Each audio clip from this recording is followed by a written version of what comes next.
Hi friends, எல்லோரும் எப்படி இருக்கீங்க? நல்லா இருக்கீங்களா? இது என்னோடய பர்த்டே செலிப்ரேஷன் விலாக் பார்க்கலாமா? நாங்கள் ரொம்ப கிராண்டாலாம் செலிப்ரேட் பண்ண மாட்டோம். இந்த கேக் வெட்டினது கூட என் ஹஸ்பண்ட் தான் கம்பல்சரி கேக் வெட்டணும்னு சொல்லிட்டு கேக் வாங்கிட்டு வந்து கொடுத்து என்னை வெட்ட வச்சாங்க. இந்த பூவிலேருந்து எல்லாமே ஹஸ்பண்ட் தான் வாங்கிட்டு வந்தாங்க. சுடிதார் வந்து நான் ஆல்ரெடி பொங்கலுக்கு ஷாப்பிங் பண்ணேன் இல்லையா, அப்போ எடுத்து சுடிதார் போட சொன்னாங்க, போட்டேன். அதுக்கப்புறம் அந்த ரோஸ்லாம் வந்து நீ வச்சே ஆகணும்னு சொன்னாங்க.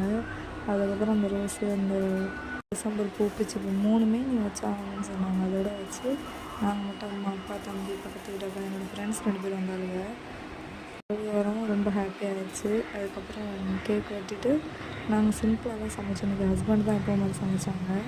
சிக்கன் குழம்பு, சிக்கன் கிரேவி, சிக்கன் 65 வச்சாங்க. நாங்கள் எப்போவுமே இப்படி தாங்க செலிப்ரேட் பண்ணுவோம்.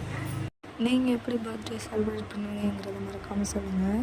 அதுக்கப்புறம் என் ஃப்ரெண்ட்ஸ் வந்தாங்கன்னு சொன்னாங்க இல்லையா, ரொம்ப வருஷத்துக்கு அப்புறம் இப்போ தான் என்னை பார்க்க வந்தாலும் சரி வெறும் கையோடு போகக்கூடாதுன்னு சொல்லிட்டு அவங்க வாங்கிட்டு வந்தது மரிண்டா, ஒண்டர் கேக்கு, அதுக்கப்புறம் மில்க் பிக்கிஸ் ஒன்று வாங்கிட்டு வந்தாளுங்க.